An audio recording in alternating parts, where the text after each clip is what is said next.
दोस्तों, हरियाणा सरकार ने एक अभी अभी घोषणा की है कि हरियाणा में 35,000 एकड़ में आईएमटी बनेंगी। तो उसमें कुछ उन्होंने ज़िले चिन्हित किए हैं जहां पर ये 35,000 एकड़ में आईएमटी बनेगी।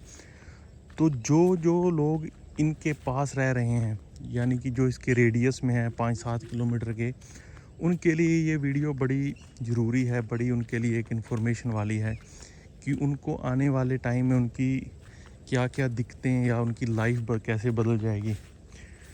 जो सरकार ने अभी फैसला किया है कि ये जो आईएमटी बनेगी, औद्योगिक क्षेत्र डेवलप किए जाएंगे, इसमें सबसे जो नुकसान है उसमें का सबसे ज़्यादा होगा खेती का, क्योंकि हरियाणा एक छोटा सा स्टेट है। तो वहाँ पे ऑलरेडी पहले ही इतनी कम ज़मीन है उपजाऊ, और उसमें से अगर 35,000 एकड़ आप निकाल दें तो उसमें से क्या बचेगा, आप खुद हिसाब लगा के देख लीजिए। और दूसरी बात, जो लोग इसके पास रह रहे हैं, जैसे ज़रूरी है मतलब कि कुछ उद्योग लगाने होते हैं जो पहले बड़े लगे हैं, लेकिन उसके साथ दूसरा पहलू जो एक सेहत का होता है, स्वास्थ्य का होता है, उसको भी ध्यान में रखना उतना ही ज़रूरी है जितना कोई उद्योग लगाना।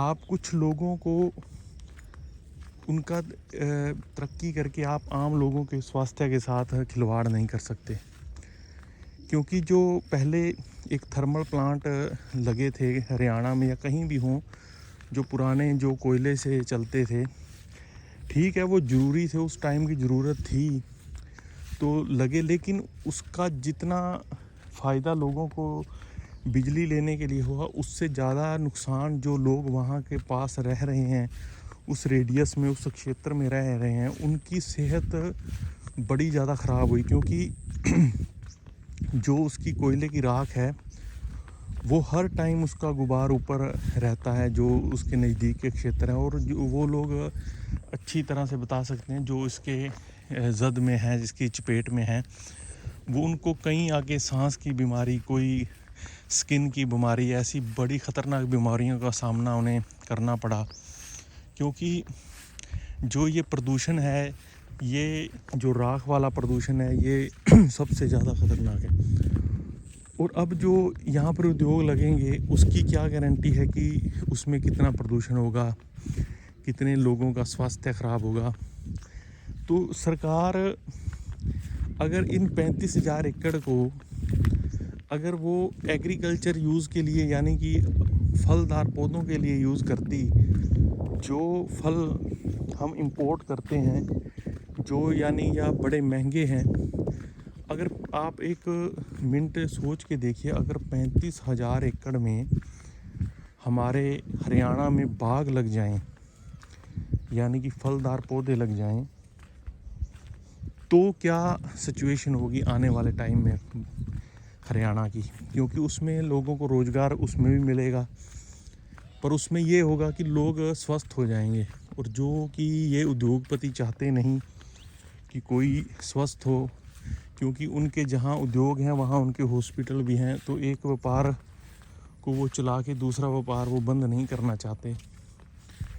क्योंकि जो हम कीवीज़ हैं जो न्यूजीलैंड से इंपोर्ट करते हैं, या और फल जो कश्मीर के क्षेत्र से आते हैं, अब नई टेक्नोलॉजी आ गई है, वो लोग उगा रहे हैं। आप वीडियो देखना, हरियाणा में, पंजाब में हर तरह के फल उगा रहे हैं। तो गवर्नमेंट अगर चाहे तो वहाँ पर वो जो 35,000 एकड़ हैं अलग अलग डिस्ट्रिक्ट में, वहाँ पर फल के पेड़ लगाए, वहाँ पर लोगों को रोज़गार दे, लोग वहाँ से फल तोड़ें, बेचें।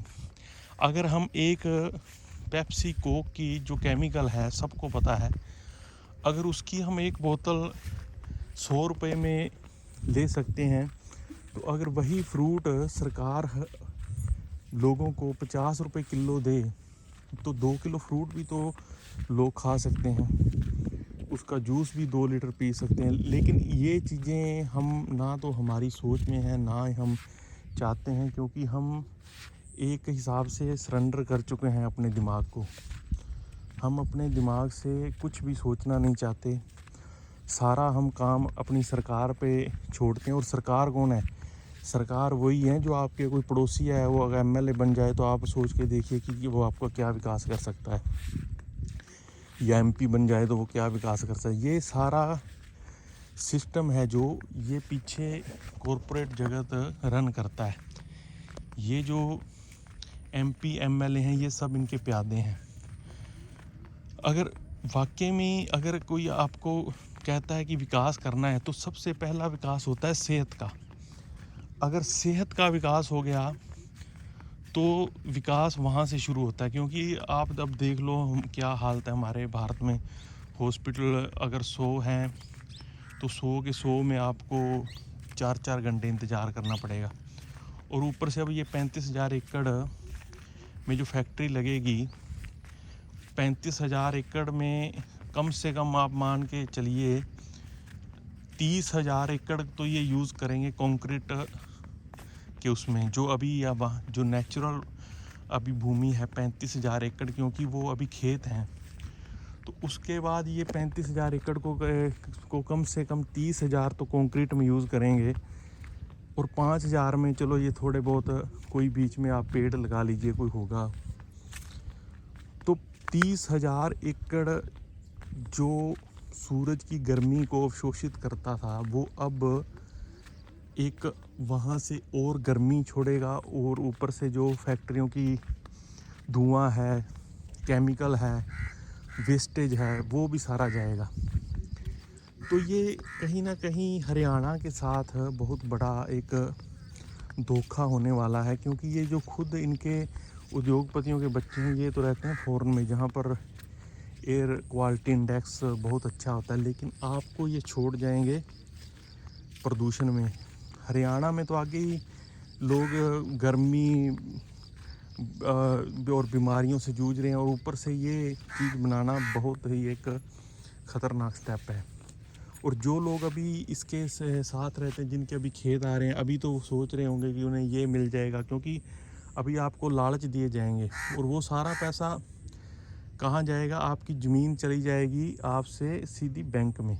और बैंक में जाने के बाद, क्योंकि ज़मीन को मतलब कि थोड़ा थोड़ा करके वो नहीं ले सकते, लेकिन आपकी ज़मीन को वो उसका रूप बदल के उसको पैसे में तब्दील करके वो उसको बेच देंगे बैंक में।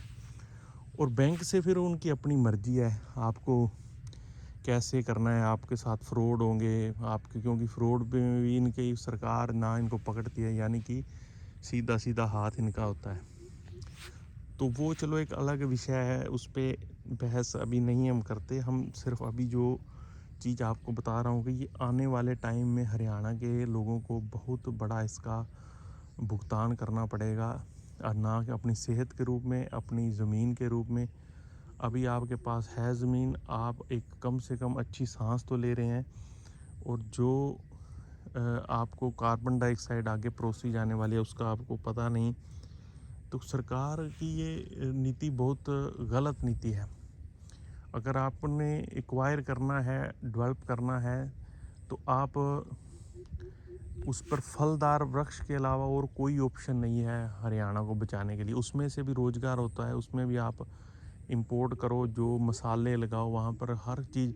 आप उसमें से कुछ एकड़ में आप डायरी बनाओ, क्योंकि जो नकली दूध है वो बाज़ार में इतना नकली दूध है कि जो प्रोडक्शन है वो 10 है और जो खपत है वो 100 है। तो बीज का जो 90 है वो केमिकल है। उसको काउंटर करने के लिए आप हर जो भी ज़िला है जहाँ पर आपने ये सोचा है कि हम आईएमटी बनाएंगे, तो आप वहाँ पर जो एक लिमिटेड मतलब कि अर्ध सरकारी, जिसमें कुछ सरकार का हिस्सा और कुछ प्राइवेटाइजेशन हो, क्योंकि अकेली सरकार भी जो है वो भी इसको जो डायरी है इसको नहीं चला सकती, क्योंकि हमें पता ही है जो अभी गौशालाओं का हाल है। तो इसको अगर आप डायरी बनाएं, डायरी से लोगों को दूध वहाँ के एरिया से जाए, साफ़ स्वच्छ दूध लोग रहे, वहाँ पर बूथ बने, वहाँ पर सब्जी हो ऑर्गेनिक, वहाँ पर ऑर्गेनिक फल हों, वहाँ पर ऑर्गेनिक दूध हो, तो आप एक बार सोच के देखिए कि नज़ारा क्या होगा। और आपको जो मौसम है, क्लाइमेट है, वो और साफ़ होगा। आपका जो कार्बन डाइऑक्साइड है वो कम होगी, एयर क्वालिटी अच्छी होगी तो इतने सारे फ़ायदे हैं कि आप गिनते गिनते थक जाओगे। लेकिन जो आईएमडी है ये आपको इतने ज़्यादा नुकसान है कि आप इसको झेलते झेलते आगे थक जाओगे। आपको आने वाली पीढ़ी फिर आपको कहेगी कि आपने ये क्या किया। तो अभी दोस्तों आपके साथ पास मौका है, जो इस रिलेटेड हैं, इसके नज़दीक हैं, वो इस चीज़ को जानें, परखें, इसकी आगामी चीज़ को सोचें, ना कि अभी के। तो आप इसके बारे में दोस्तों क्या सोचते हैं, एक बार ज़रूर बताना। नमस्कार दोस्तों।